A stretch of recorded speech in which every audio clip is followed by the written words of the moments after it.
नमस्कार प्यारे साथियों, मैं मनीष कुमार आप सभी का स्वागत करते हैं ज्ञान दूत पर। तो आज का टॉपिक आपने थंबनेल में देख ही लिया होगा, क्या है?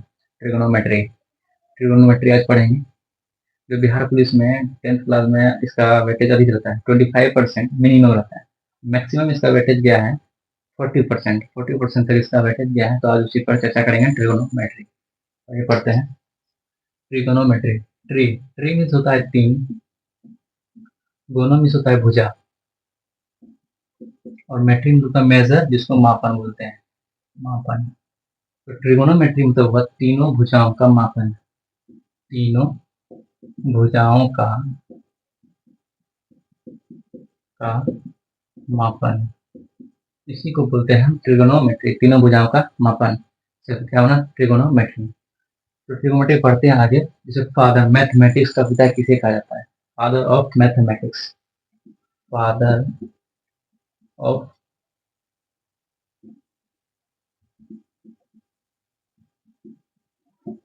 किसे कहता है? आर्किमिडीज। फादर ऑफ मैथमेटिक्स किसे कहता है? आर्किमिडीज।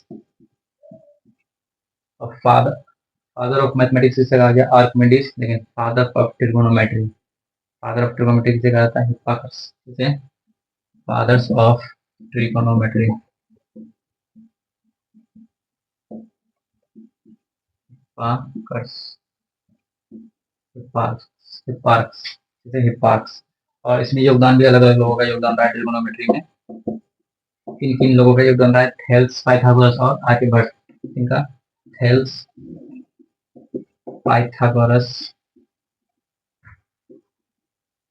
और आर्यभट्ट, इन लोगों का योगदान रहा है। इनका योगदान रहा है थेल्स, पाइथागोरस और आर्यभट्ट का। इनका उपयोग कहाँ होता है? ट्रिगोनोमेट्री का उपयोग, इसका उपयोग को भी जानेंगे। उपयोग कहाँ होता है इनका? उपयोग को जानेंगे, इसका उपयोग। इनका उपयोग कहाँ का होता है? मान के लिए पोल है, या कोई दीवार या कोई इमारत है। मान के लिए यहाँ मैं खड़ा हूँ, यहाँ पर मैं खड़ा हूँ। यहाँ पर इसका शीर्ष जो है, इसका ऊंचाई को मैं देख रहा हूँ, यहाँ बन रहा है 60 का कोण। और इसका यहाँ मेरे और पोल के बीच की दूरी क्या है? मान के लिए 15 मीटर मेरे और पोल के बीच की दूरी है। तो इनसे और इनसे मैं इनका ऊंचाई ज्ञात कर सकता हूँ। इनका ऊंचाई ज्ञात कर सकता हूँ। मान के लिए जैसे यहाँ बन रहा है 30 डिग्री का कोण, और इनकी ऊंचाई है 20 मीटर। यहाँ से इसका कोण कितना बन रहा है? 30 डिग्री। तो मैं इन दोनों के बीच का डिस्टेंस ज्ञात कर सकता हूँ, दूरी ज्ञात कर सकता हूँ किस विधि द्वारा? ट्रिगोनोमेट्रिक विधि द्वारा। ट्रिगोनोमेट्री से इन्हीं का उपयोग किया जाता है। और हमें ट्रिगोनोमेट्री पढ़ना क्यों इम्पोर्टेंट है, इसके बारे में जानेंगे। वाई ट्रिगोनोमेट्री इम्पोर्टेंट, क्यों पढ़ना इम्पोर्टेंट है? एक तो होगा फर्स्ट, एग्जाम। एग्जाम में 25%, मैंने आपको बताया 25% मिनिमम इनका वेटेज रहता है। मैक्सिमम 40% रहा है इसका वेटेज। और सेकेंड है 11th and 12th।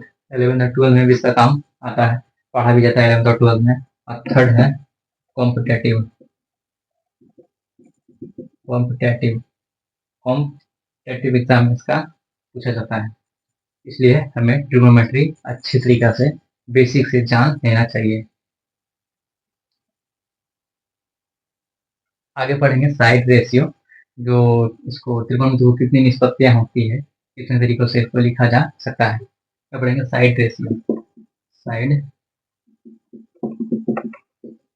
Side ratio. Sine theta को थीटा आप लोगों ने कितना बार पढ़ा होगा, तो उसी पर जानेंगे। साइन साइन को पूरी तरीके से लिखता है SIN, साइन, और शॉर्ट में लिखता है SIN, साइन। इसको शॉर्ट में लिखा जाता है। और कोस को कोसाइन, को साइन, शॉर्ट में कॉस। और टेन को टेंजेंट, टेंजेंट, और शॉर्ट फॉर्म में टेन। और कोस कोट को कोट टेंजेंट, को टेंजेंट, इसको कोट। सेक, SECAND, सेकेंड, बोलेंगे सेक। को सेकेंड,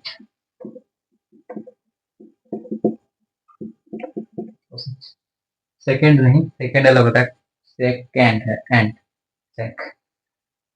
ये तो पढ़ लिया मैंने।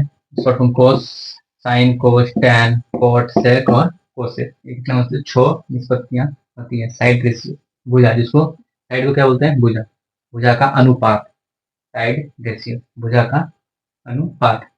पढ़ेंगे त्रिभुज, आप लोगों ने पढ़ा होगा। कितने प्रकार के होते हैं भुजा के आधार पर त्रिभुज, भुजाओं के आधार पर त्रिभुज, भुजाओं के आधार पर त्रिभुज, पहला, फिर दूसरा, फिर तीसरा,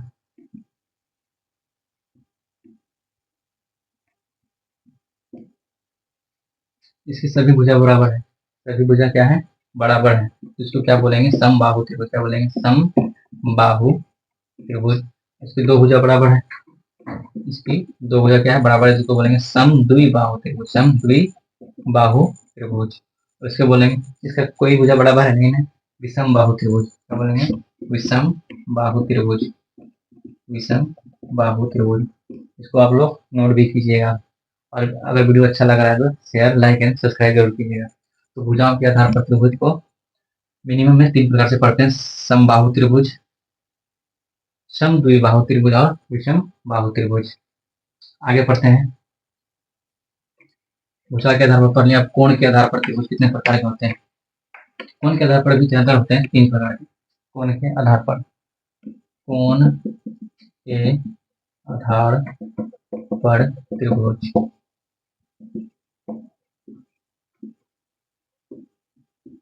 जो 90 डिग्री का, 90 डिग्री का एंगल बनाए उसको क्या बोलते हैं, समकोण त्रिभुज, समकोण त्रिभुज।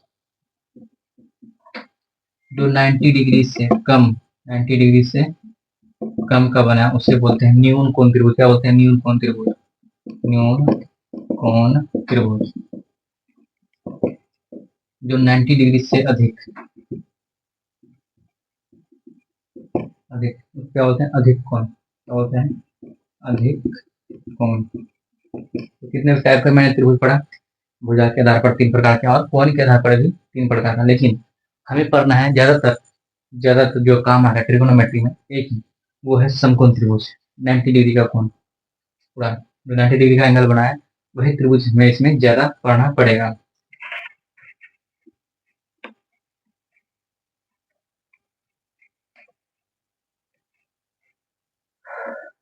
ये समझते हैं। डिग्री का इसमें कितने लोगों को कंफ्यूजन होता है, कर्ण किसको बोलते हैं, लंब किसको बोलते हैं और आधार किसको बोलते हैं। बचपन में मैंने जो पढ़ा था, इसको कर्ण पढ़ा था, इसको लंब और इसको आधार, एकदम फिक्स मान चुका था कि यही लंब है, यही कर्ण, यही लंब है और यही आधार, फिक्स।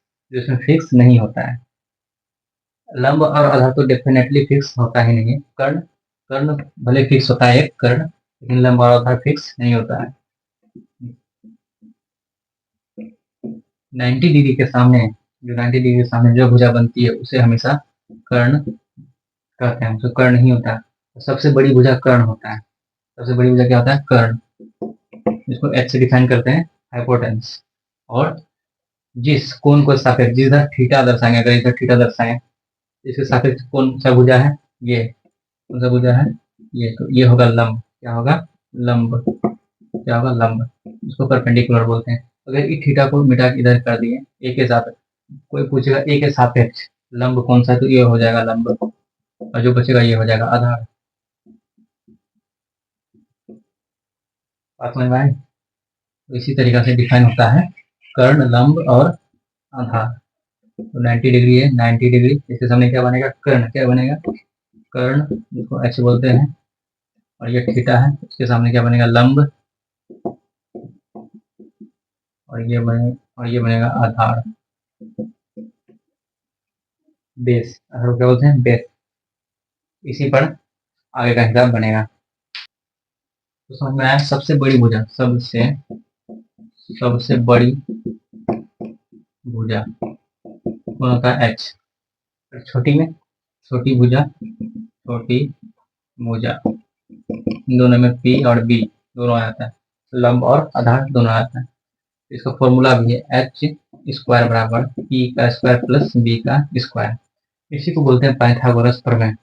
हिंदी में लिखें तो कर्ण का स्क्वायर बराबर लंब का स्क्वायर प्लस आधार का स्क्वायर। इसको क्या बोलते हैं?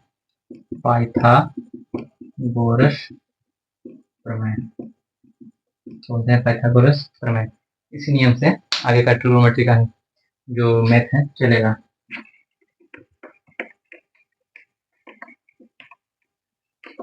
अगर आपको दे दिया 3 डिजिट 4 3 4 5, ये 3 संख्या है, ये 3 डिजिट है, आपसे पूछे क्या ये पाइथागोरस में फिट बैठेगा? पाइथागोरस प्रमेय में पाइथागोरस प्रमेय का है कि नहीं, तो इसको चेक करते हैं। एच स्क्वायर बराबर पी का स्क्वायर प्लस बी का स्क्वायर। तो कर्ण सबसे बड़ा होता है, तो एस में सबसे बड़ा कौन है? 5, तो 5 को लेंगे पी और बी। 5 का स्क्वायर 25, 5 का स्क्वायर कितना होता है? 25। 4 का स्क्वायर 16 और 3 का स्क्वायर 9 इक्वल आ गया। तो क्या है? सही है। ये भुजा जो है पाइथागोरस प्रमेय में फिट बैठेगा, फिट आएगा। ये क्या है? ये सही है। और दूसरा लेके देखते हैं। इसलिए 5 10 15 ये फिट बैठता है, इसको देखते हैं। एच स्क्वायर बराबर पी का स्क्वायर प्लस बी का स्क्वायर। सबसे बड़ा कौन है? 15। 15 का स्क्वायर, फिर 10 का स्क्वायर, फिर 5 का स्क्वायर। 15 का स्क्वायर कितना है? 425 होता है, 225। 15 का स्क्वायर, 10 का स्क्वायर 100, 5 का स्क्वायर 25, 225 इधर 125। तो इक्वल आए? नहीं इक्वल आए, तो ये पाइथागोरस प्रमेय में फिट नहीं बैठ रहा, तो ये सही नहीं है। ये भुजा क्या है? गलत है, गलत आएगा इसका। और फिर तीसरा ट्राई करके देखते हैं, अगर आ गया तो। जैसे मान लीजिए 6 8 10 लिए, 6 8 10 ट्राई करते हैं। एच स्क्वायर बराबर पी के स्क्वायर प्लस बी का स्क्वायर। सबसे बड़ा कौन है? 10, फिर 8, फिर 6। ये सब में कोई भी लिखते हैं, पहले 8 लीजिए, पहले 6 लीजिए। पी भी में चलता है। 10 का स्क्वायर 100, 8 का स्क्वायर 64, 6 का स्क्वायर 36, 100 बराबर 100 इक्वल हो गया। फिर पाइथागोरस प्रमेय में फिट बैठ रहा है, इसका काम आ रहा है इसमें। यही है पाइथागोरस प्रमेय। इसको जान लेते हैं आगे। और नोट भी कीजिएगा साथ ही साथ, सिर्फ वीडियो देखने से कुछ समझ में नहीं आने वाला जब तक पेन और पेपर लेके नहीं बैठेंगे, नहीं लिखेंगे उसको। फॉर्मूला देख लेते हैं इसका। क्या पढ़ा? एच स्क्वायर बराबर पी का स्क्वायर प्लस बी का स्क्वायर। और कभी हमें बी निकालना हो, मतलब बेस या कोई लंब निकालना हो पी, तो उसका भी फॉर्मूला डाल लेते हैं। पी बराबर, पी में पी का निकालना है तो बड़ा में छोटा को घटाएंगे, तो H square minus B square सिद्ध कर देंगे। पी को यहाँ लिख दिए, H square minus B square, बड़ा में कर्ण में आधार को घटा देंगे। अगर फिर कभी बी ही निकालना तो बेस, उसमें भी यही करेंगे, H square minus P square, बड़ा में सिर्फ लंब को घटा देंगे। या और इसका दूसरा सूत्र भी होता है स्क्वायर। अगर स्क्वायर को इधर भेजते हैं इक्वल इस तरफ, अगर इस तरफ आ जाए तो क्या बनता है? रूट। एच बराबर रूट के अंदर क्या हो जाएगा? P square plus B square, P square plus B square. P P बराबर स्क्वायर को इधर ला दिए, ये रूट आ जाएगा, तो H square minus B square. B का बी बराबर root under H square minus square. ये फॉर्मूला जो पाइथागोरस में आगे काम आने वाला है। इसी के बेस पर क्वेश्चन के बेस फॉर्मूला के बेस पर कुछ क्वेश्चन को देखते हैं। ये जैसे देखिए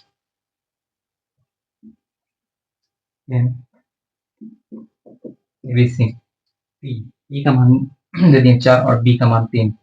पी का मान 4 और बी का मान 3, तो हमको एच ज्ञात करना है। तो एच ज्ञात करने के लिए फॉर्मूला है, या फिर ये फॉर्मूला हम लगा सकते हैं। अगर ये फॉर्मूला लगा एच बराबर डायरेक्ट, एच और रूट के अंदर क्या है?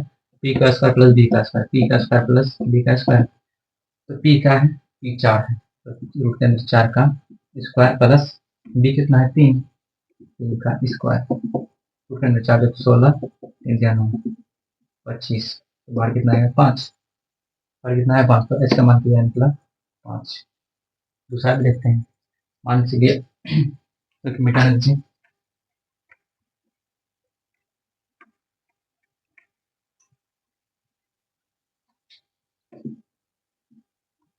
माना ये लंब है, इसका मान 24, क्या है? 24। ये बी आधार है, ये आधार क्या है? आधार। इसका मान क्या है? 7। और बोला एच निकालना है, तो एच का फॉर्मूला क्या? एच बराबर पी स्क्वायर प्लस एच बराबर रूट के अंदर P square plus B square है ना। पी का स्क्वायर, पी कितना है 24 माने हैं अभी, 24 का स्क्वायर प्लस बी कितना है 7, 7 का स्क्वायर, 24 का स्क्वायर होता है 576 और 7 का स्क्वायर 49, जोड़ेंगे 915, 4 1 5 1 625, 625 का वो वर्गमूल करेंगे तो क्या निकलेगा 25, तो एच का मान क्या निकला 25।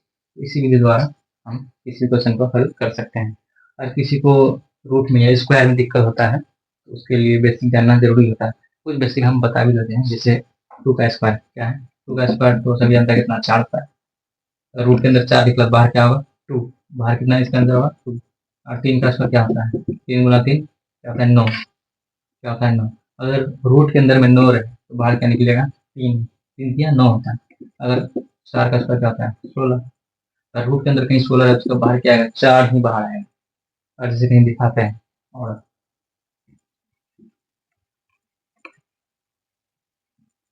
जैसे कभी 2 2 रूट 2 का स्क्वायर है तो इसका आंसर क्या होगा 2 रूट 2 का स्क्वायर, 2 का स्क्वायर कितना 4, रूट 2 का स्क्वायर 2 ही होगा, अगर 2 तो 4 दूनी 8, 3 रूट 2 का स्क्वायर कितना होगा स्क्वायर, 3 का स्क्वायर 9, 3 गुना 3 कितना होता है 9, और रूट 2 का स्क्वायर 2 ही, तो 9 दूनी 18। इसी प्रकार से स्क्वायर निकाला जाता है, स्क्वायर को करते हैं। आगे पढ़ेंगे, लास्ट है निष्पत्तियां। अभी पढ़ाए थे निष्पत्ति कितना होता है 6 प्रकार है, कितना प्रकार का होता है त्रिकोणमिति की निष्पत्तियां 6 इस प्रकार से हम कहते हैं।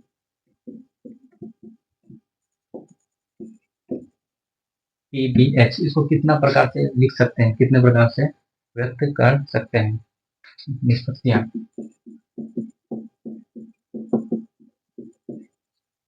पी भी लिख सकते हैं पी बाय बी, इसको रिवर्स उल्टा लिख सकते हैं बी बाय पी, लिख सकते हैं ना। तो लिखते हैं P by H, P by H, H space का उल्टा एच बाय पी, फिर इसका लिख सकते हैं एच बटे बी और बी बटे एच। इसी जगह आप लिख ही नहीं सकते, अगर लिख सकते हैं तो लिख के जरूर दिखाइएगा, इस जगह आप नहीं लिख सकते हैं। इसी के अनुपात को नाम दिया गया है, जैसे साइन थीटा बराबर क्या होता है पी बाय एच, पी का पी बटे एच लंब बटे कर्ण, लंब बटे कर्ण के ही अनुपात को नाम क्या दिया गया है साइन, साइन थीटा जिसको बोलते हैं, जिसे बोलते हैं कोस थीटा, कोस थीटा। इसका क्या होता है बी बाय एच, क्या होता है बी बाय एच, बी मतलब आधार, आधार बटे कर्ण, आधार बटे कर्ण के अनुपात को क्या बोलते हैं कोस थीटा, और क्या tan theta, tan theta P by B, लंब बटे आधार, लंब बटे आधार के अनुपात को क्या बोलते हैं टेन, क्या बोलते हैं टेन। और आगे से इसी तरीका से चलता है, जिसे टेन का कोट रहता है बी बाय पी, आधार बटे लंब के अनुपात को क्या बोलते हैं कोट, सेक रहता है sec theta, H by B कर्ण बटे आधार, इसके अनुपात को क्या बोलते हैं sec theta cosec, cosec theta इसका, एच बाय क्या आता है पी, एच बाय पी कर्ण बटे लंब, इसके अनुपात को क्या बोलते हैं कोसेक। साइन का अपोजिट कौन रहता है कोसेक, कोस का अपोजिट सेक, और टेन का अपोजिट कोट कौन होता है कोट। तो आज के लिए इतना ही, आशा करते हैं आपको वीडियो अच्छा लगा तो लाइक सब्सक्राइब एंड शेयर जरूर कीजिए। आज के लिए धन्यवाद।